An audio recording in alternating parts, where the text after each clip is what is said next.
Alright, hey, hi everybody, this is Pika here, and I'm here to present to you Katawa Shoujo part 32 or 3, I don't know. So basically what happened last time on Katawa Shoujo, oh yeah, we had to deal with Hanako, I forgot. Basically, Hanako, I think, is like having a little bit of a bad week, because her birthday, and because of her birthday, came up, and then, like, we found out that apparently it's like that's the reason why she doesn't like her birthday very much, because of everything. Anyway, so let's just get started. Alright. I sit reading in the library after school, turning page after page, barely registering the words written on each out of sheer boredom. With my cheek resting on my hand, I can't help noticing the slightly rough feeling against my palm. It won't be long before I'll need to get a razor.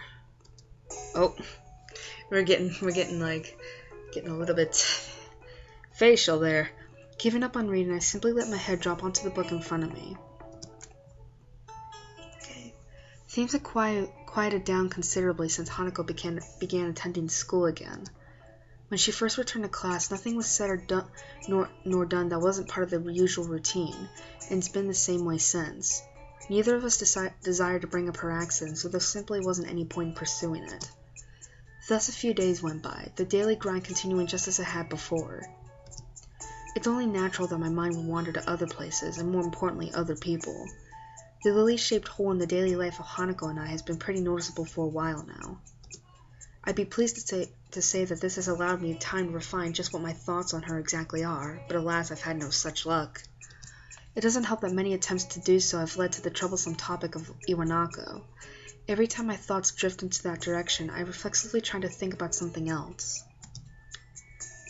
Why did this have to happen now? Oh god. I turn and look up to the source of the tentative voice coming from behind me. Sorry, I didn't mean to disturb anyone. That's not it. I glance around the orange-tinted room, quickly realizing how silly my apology must have sounded. In the time I've spent thinking and lazing about in here, everyone's well and truly left. Library closing? If you don't want to go, I can keep it open a bit longer. It's no trouble at all. Don't worry, I should get going anyway. Thanks. As I get up and begin to move off, I feel Yuko's eyes drilling into my back. Is there something wrong? You look depressed. Are you okay? Yuko nervously twists her fingers as she says this, unsure whether she's overstepping her boundaries or not. I really can't tell if she's more worried about my mood or about bothering me. Normally I just shrug it off and assure her that I'm fine, but my reflective mood gets the better of me. Despite being staff, she really doesn't feel as much like an authority figure as the others. It's just, I guess the best term for it would be relationship problems. Oh, I'm not too good with that kind of thing. My only relationship ended a bit abruptly. But if you want to talk about it, I could listen, I think. Now I feel kind of bad for bringing it up. She's not that old though, so at least she has a good chance of finding another partner. It isn't like we're in a bad situation right now. We've spent many days together as friends, sometimes going out to do stuff, that kind of thing. But I'm starting to want to do more for her, learn more about her and be with her more. I'm not sure whether it's actually love or not though, and our friendship as it stands is enjoyable. You shouldn't let that stop you! Sorry. How to say this? I think that it's nice that you have a good friendship, but school is going to eventually end. Do you think you'll be fine with not knowing if it could have gone further after you've graduated? I think that's the crux of the problem. I really have no idea what the answer to that question is. Well, I can't really help there. What your true feelings are is something you have to decide for yourself. But I think that if you do love her, you should definitely say something. After thinking about it really hard, I decided that even though my relationship didn't work out, it's still better that way than never knowing if it might have or not. I never expected Yuko to sound so wise. It only makes sense that with more life experience than I, she'd have a better idea about this. While I suppose not very much was actually answered, Talking to her has helped get it off my chest, and I have no doubt that I should confess if I really do like Lily. I give a slightly frustrated sigh. If only reading so much actually helped when it comes to situations like this. She gives a girlish giggle, which only reinforces my view of her as being different from the usual staff here. In the end, it all comes down to what will happen after school finishes once again. Considering what happened before I came to Yamaku, it feels like being asked to keep up with a field of runners despite having started from a dozen yards behind them. It's just one more motive to move on from the past. The last thing I need right now is to get too caught up in that and getting homesick while I'm at it. Right. Once again, I find myself calling Lily. My phone bill is going to be horrific considering this is international. But it's worth it. I don't only want to smooth over her feelings from the last time I called. I genuinely want to talk to her again. When the phone finally picks up, I easily recognize the voice on the other end.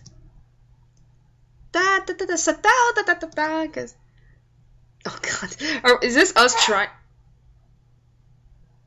The fuck was that? That was so creepy. Alright.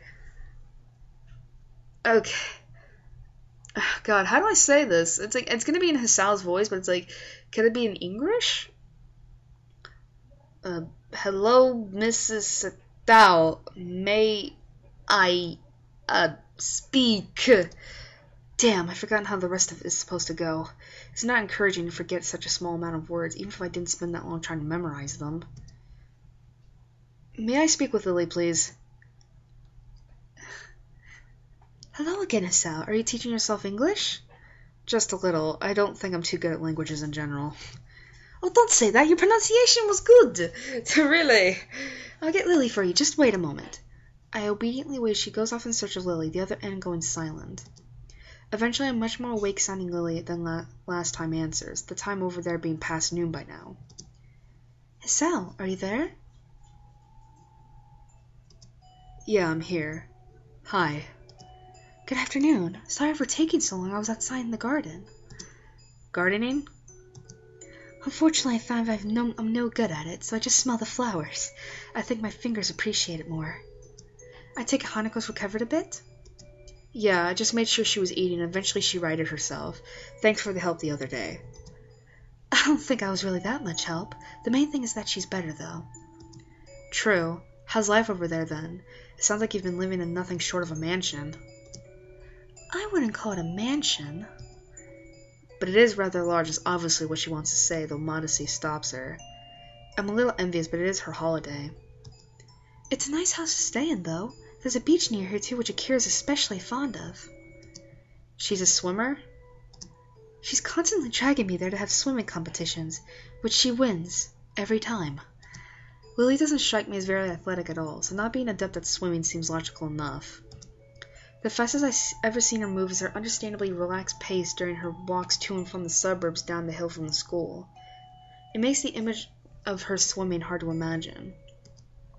The beaches there must look nice. They'd be less crowded than the ones around here, at least. Indeed. Akira says the area around here looks beautiful because it's so far outside the city.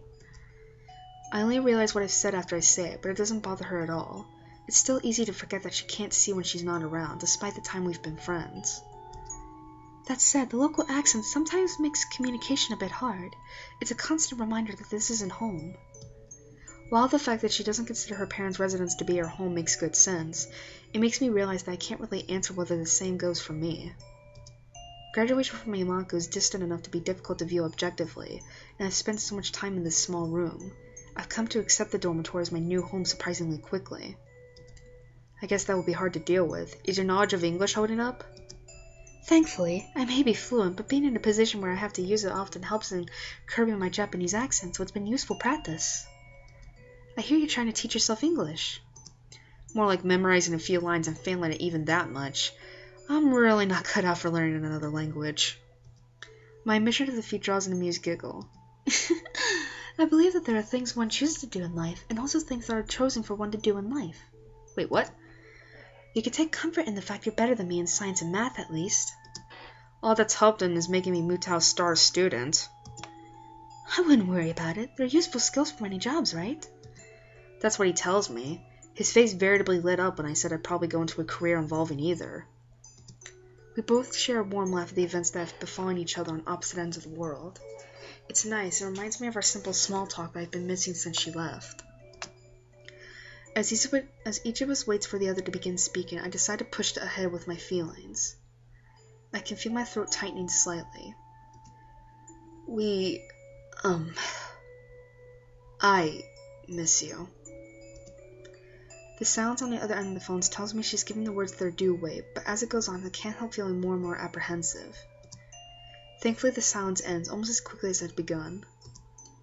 I miss you too, Estelle. Goodbye. Goodbye, Lily. Once again, the phone is hung up, simply and without any further ado. That light, tentative, almost shy voice, her warm and soft tone, I'd simply be lying to myself if I were to say that I don't recognize this feeling for what it is. With thoughts of Lily dancing on my mind, I start anticipating her return. Today has been a most excellent day.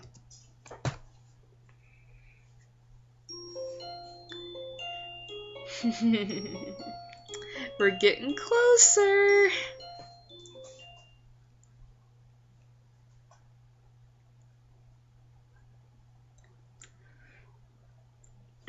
I will say this. I don't know what it is about some romances that's like, they take a long time to recover. Not recover. They take a long time to develop. Because, I'm going to go off topic here. Like, in Clannad, it took forever for Tomoe and Nagisa to realize they liked each other. And it took, like, I think 24 episodes? Which is long for an anime, considering.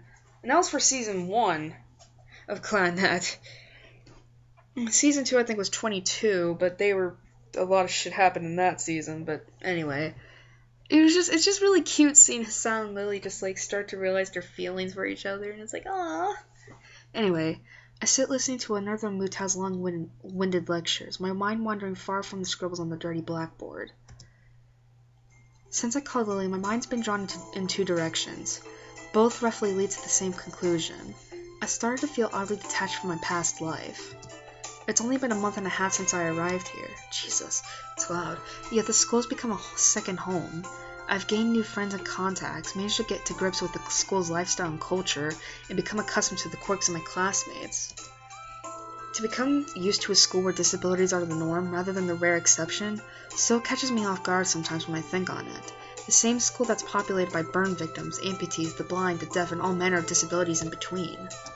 If someone had described this school to me before I'd come, I'd have shrugged it off as an overactive imagination.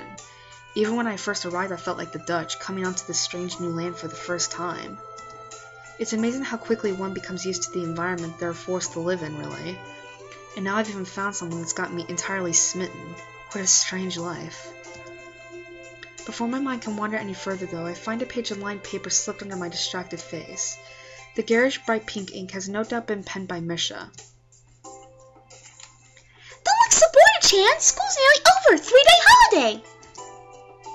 Oh right, we get Saturday and Monday off. Can't complain about having less school, I suppose. I uncap my pen and scribble on the page before covertly passing it back to her, flicking my eyes to the front of the class every now and then. Muta continues scrawling away arcane equations and formulas on the board. I guess you have something planned? Misha takes the paper back and hunches over it comically, even for her, with her tongue poking through the side of her mouth. Did she misinterpret my expression as depressed, and is she trying to cheer me up? Student Councilman Misha Chan, of course! You're still not brooding over that, surely. But Chan could have helped those poor lonely girls! I'd lend you a hand for today if I weren't going to be busy. Ooh, naughty Chan!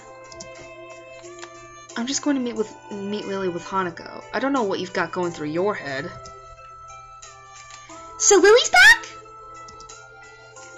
Yeah, she's coming on the evening flight with her sister, so she'll be back in school next week.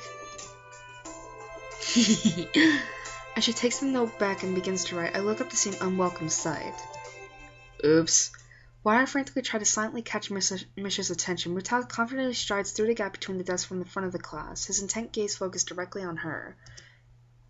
She suddenly stops writing as a tall figure casts an impossibly long shadow over the page. He suddenly takes a piece of paper from her and begins to read. Oops. Sweating bullets, I quickly glance around the class, noting their complete silence. Of course, it would just have to be the one thing that actually gets their attention during the lesson. After a scant few seconds examining the page, he rolls the paper up into a small tube and lightly bops Misha over the head with it. Half an hour until you fuck. Sorry.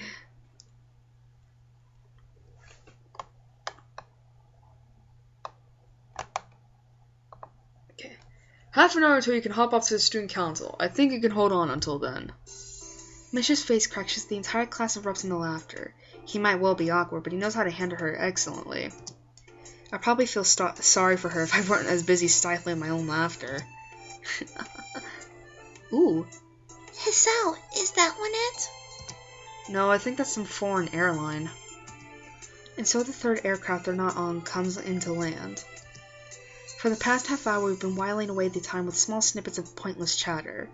Lily and Akira's fight has been delayed, and at this rate it'll probably be dark before their plane arrives. Great. Is that one it?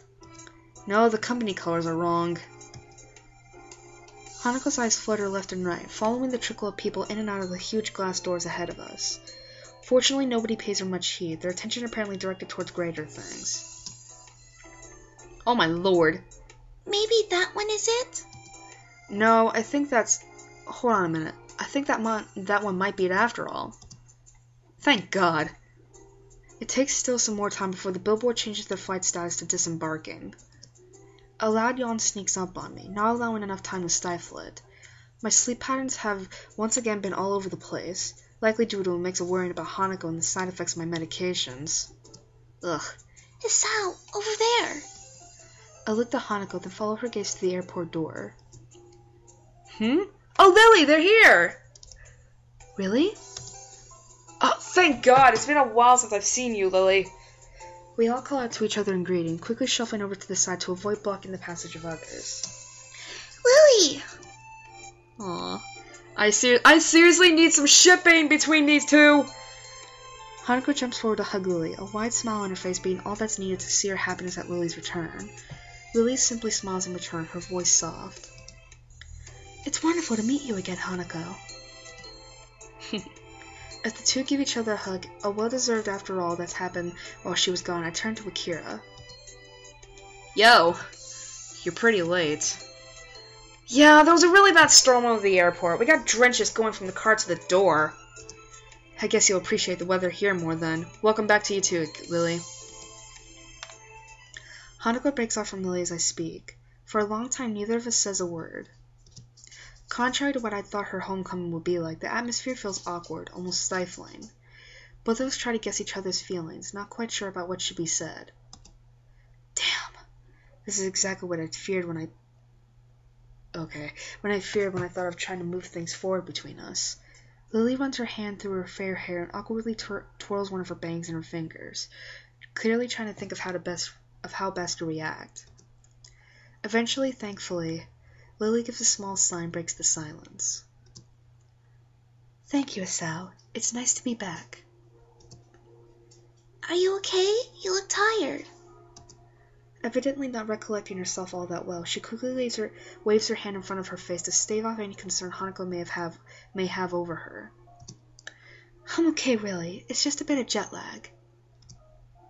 Weak. You don't have any? She simply gives a big grin, puffing out her modest chest. I feel absolutely fine. That's not fair. Ah, well, you shouldn't take it too long to get rid of it. Ah, that's right, Hisao? Yeah? Don't we have a holiday from school soon? I'd have forgotten if Misha hadn't reminded me this morning. We've got a 3-day weekend starting from tomorrow. Akira playfully bumps her elbow lightly into Lily's side, grinning. Told you wouldn't miss it. You have something planned? Neither you or Hanako are busy. I've got no plans, so something to do will be appreciated. Hanako? No, nothing. That's good. I was thinking we could go to my family's summer house for a bit of quiet over the break. We've rarely used it recently, though, so we'd have to dust things off a little while we're there. Oh? Where is it? Up north in Hokkaido. The place is practically deserted, so it should be a nice quiet break for you guys. You're not coming? Nah, I got a little holiday of my own set up with my boyfriend. I lower my eyes at her, suspicious of her intentions. Oh! Hisao, what are you thinking? Come on, man, that's his sister. It sounds like we're just cleaning up the summer house for you. That's perhaps a valid conclusion. Both of us zero in on Akira, her face somewhat evasive. Looks like we were right. That's just a convenient bonus. Really, me and the guy left it in pretty good condition last we were there, I promise. Now then, I'm out of here. Already? Akira? She quickly turns and walks away, her hand held high. See you in a few days, guys. Wow. Lily and I can only sigh her hasty retreat. It does sound like it would be a nice place to go. Lily gives an enthusiastic nod, taking her carry bag in one hand and placing her other on Hanako's shoulder for guidance as we begin to make our way to the taxi area. After the fracas of the past few days, spending a weekend in the country alone with her and Hanako sounds like a dream. The more I think about it, the more sure I am. This will be the right time and place to confess my feelings to her. Sweet.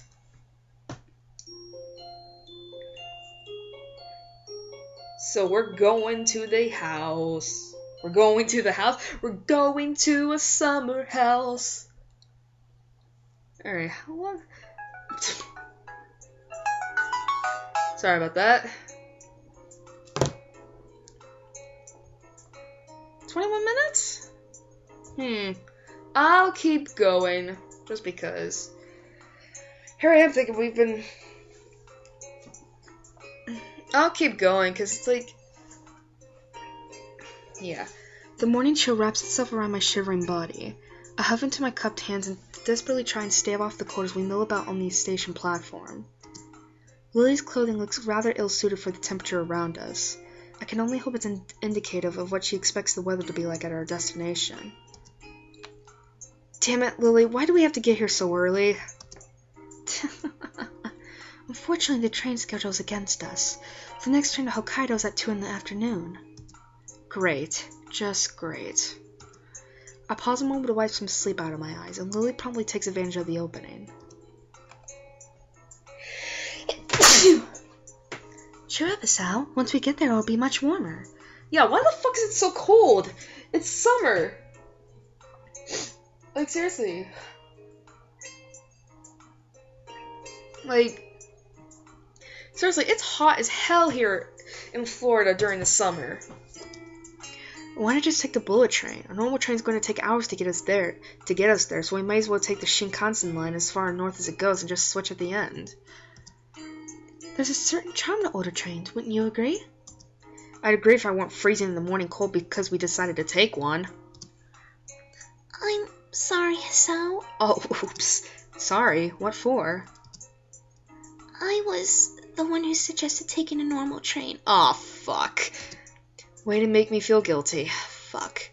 All I can do is sigh and cover my face with my hand. It's like, I can't stay angry. I can't get mad at Hanako. It's like, how can you get mad at Hanako for that?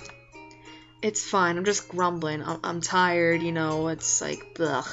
I just like to sleep in, Hanako. It's okay. My, Hanako, you needn't shoulder all the blame yourself. Even without your suggestion, I still would have opted for the same thing. Thankful for the quick interception from Lily, I take a quick gander around the station. Aside from us, the train platform's all but deserted, the morning dew settling on the empty benches. I guess no one else was masochistic enough to brave the very early morning. Like, how early did we wake up? 7 a.m.? Though if someone was, they'd more than notice the huge bags both Lily and Hanako brought with them. Just what did you have to pack into those things anyway? The bags? She pauses a moment, tilts her head in thought. Oh gosh. A change of clothing, raincoat, underwear, sleepwear, a number of books. I think that's most of it. You make it sound as if I'm unprepared. Dude, we're probably gonna be staying there for the weekend. You brought less? Underwear and a pack of cards, that's it. What the fuck, Hisao? And my pills, but never mind that. No pajamas? Damn, I knew I forgot something. As I ruffle my hair in frustration, Lily sighs. There'd be clothes you could use there. Akira still occasionally goes there, after all, and I think some of our parents' clothing is still in storage. I don't think there'll be any problem with you borrowing a set of pajamas if need be. Thanks. Still, I don't mind just sleeping on my normal clothing. For 2 days? Good point. Not really. Though 2 days would be borderline, it's more than looking even a little like a slob. It would be unacceptable while in the presence of 2 girls. As we leisurely talk on the station platform, announcement sounds from the loudspeakers, loudly heralding our ride's arrival. Looking past Lily and Hanako, though, the train's still well out of sight. A quick check of my watch is enough to see that it's the one we'll be taking. The 5:30 train was ours. Oh my god, we're 5:30? What time did we wake up? 4 o'clock?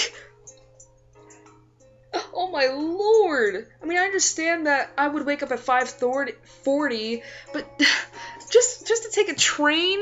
Oh, I'm gonna be exhausted by the time we get there. Correct. Either of you want me to take your bags? Mine's not exactly heavy. My, that's very gentlemanly of you, Sal. Yeah, because I am a gentleman. Don't accept too reluctantly now. As I bent down to pick Lily's large bag, I look up to see Hanako picking up hers. You fine with that? A silent node's the only answer. I'm starting to get the feeling that by the trip's end, I'll be able to count every cent she said on one hand. Oh, CG!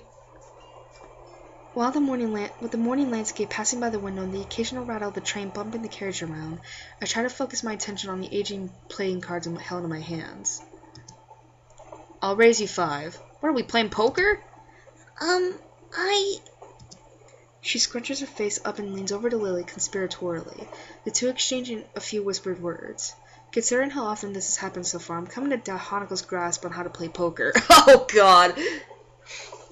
Oh, Hanako, don't feel bad. I don't know how to play poker either. It doesn't seem to disturb Lily's reading, though, her hands flitting over each page with only occasional corrections to account for the train's bumping and rocking. My collection of chess pieces that we're using as chips is steadily growing anyway, so it doesn't really bother me. Looking around us, our carriage is almost as empty as the station platform we'd waited for the train itself on.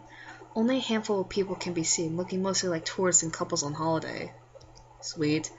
While the two continue their less than clandestine strategizing, a small boy looks over the seat and stares at me. Hoping he doesn't begin to stare at Hanako, I simply give him a wave and a smile. Thankfully, he retreats back to his seat after finding me far too boring to waste his attention on. I'll see you and raise you another 5. Damn, you got me. I fold. I've been bluffing, she's caught me. Hanging my head, I push over a large portion of my winnings. She's smiling. Hanako looks absolutely delighted, and even if Lily keeps her attention focused on her reading material, I can see the smirk on her face. They're both extremely pleased. For a moment I try to work out what Lily's reading, but the cover is too faded to read beyond the fact that Roman letters are on it. Okay, that's the game. A pity I can't read the braille above the printed title. What are you reading, Lily? The title looks like it's in English. That's right. It's And Then There Were None, an old British story. I could read it to you if you'd like. She extends the offer with a grin, obviously in jest. I think I'll pass, thanks. After a seemingly endless trip, we finally reached the promised land of the House Summer House. Even after the train trip, the walk-up seemed to take forever. Despite my grumblings, though, I never have guessed the sight that will be in store for us once we travel that long deserted road. It looks more like a farmhouse than the everyday house I'd imagined, small in size and surrounded by trees and bushes. An empty expanse of wheat fields and farming land can be seen as we walk up, the fencing only consisting of rickety old wooden planks. It really drives home how far we are from the major cities, and is a sight that feels antithetical. No, fuck. To the environment I grew up in. The only thing that doesn't surprise me is its Western styling. Wow, it's amazing out here. It's wonderful. That's nice to hear. While Akira may have said that she's kept the house in reasonable condition, I was worried that we might have different standards of reasonable. It looks like there isn't another soul for miles. I thought Akira would be the type to keep to the city. Lily furrows her brow in thought, seemingly recalling almost forgotten knowledge. From memory, there's a small town not too far ahead. Other than that, though, this is largely just old farmland. Akira and I stayed in our parents' house, which was in the nearest city for a while, but after they left, we decided to move into a smaller, more easily maintainable house. To find a place like this in Japan nowadays, it's kind of anachronistic. Well, this town does have quite a bit of history. I looked down the street one last time before getting back to the task at hand. Shall we go in then? I'm parched. So am I. It was a long walk to get here. Okay. Lily gives an enthusiastic nod, the three of us lugging our bags into the house. This is homey as shit. As soon as we set foot inside, Hanako and I start looking around, taking in every detail where we'll be staying for the next few days. All the artifacts of another's life stop motion are around the house, such as the television guideline beside the counter it was on, and pans in the adjoining kitchen still sitting on the stove. It's a strange feeling, really, as if we were stepping into Akira's life for a brief moment before leaving in a couple of days just as we come. Of course, the more mundane reality is that she just hasn't cleaned up after herself that well.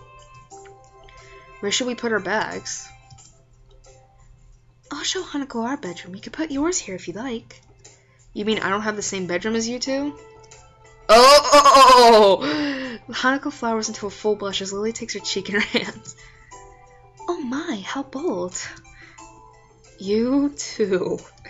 Hold on, if I'm to leave my bags here, where'll I be sleeping? Well, seeing as we lack a guest bedroom, I'm sleeping on the couch.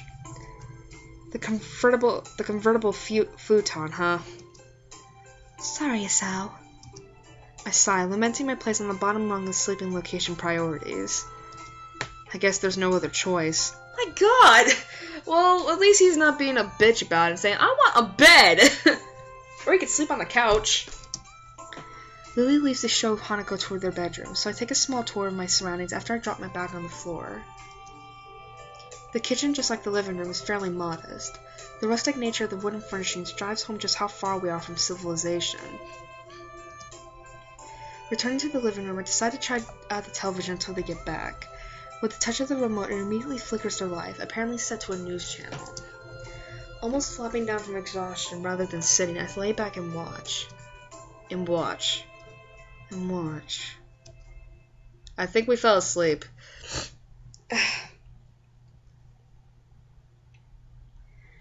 Hisao. It's dark! I quickly blink to wake myself up, Lily and Hanako having returned mine as their bags. From the Hokkaido night sky visible outside the windows, it looks like I drifted off to sleep. Look into the wall-mounted clock. It's already 10. How long did I sleep? You found the television, then? Yeah, it really does feel nice and homey here. I'm glad you like it. You were already out like a light when we came back after unpacking our things, so we didn't have the heart to wake you sooner. Judging from her giggle, I must sound funny when I sleep. I swiftly decide not to inquire. There's some dinner waiting for you in the kitchen. Hanako gives a deep yawn, only just remembering to cover her mouth at the last second.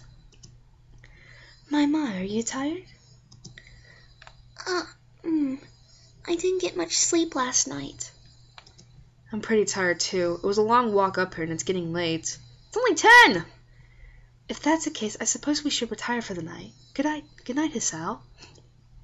Good night. Night. Ugh. With that, I quietly turn and walk back to the bedroom. Rubbing my eyes, I sigh. I wonder if I'll be able to get back to sleep after being woken up. I suppose I'll eat something and watch some more TV quietly before going to bed. Huh. I can't believe we fell asleep. Of course, then again, I don't blame them. It's like, eh. Alright, I do know we have to be over in a half hour, because... What the fuck? Yep, 34. Okay, I'll stop here.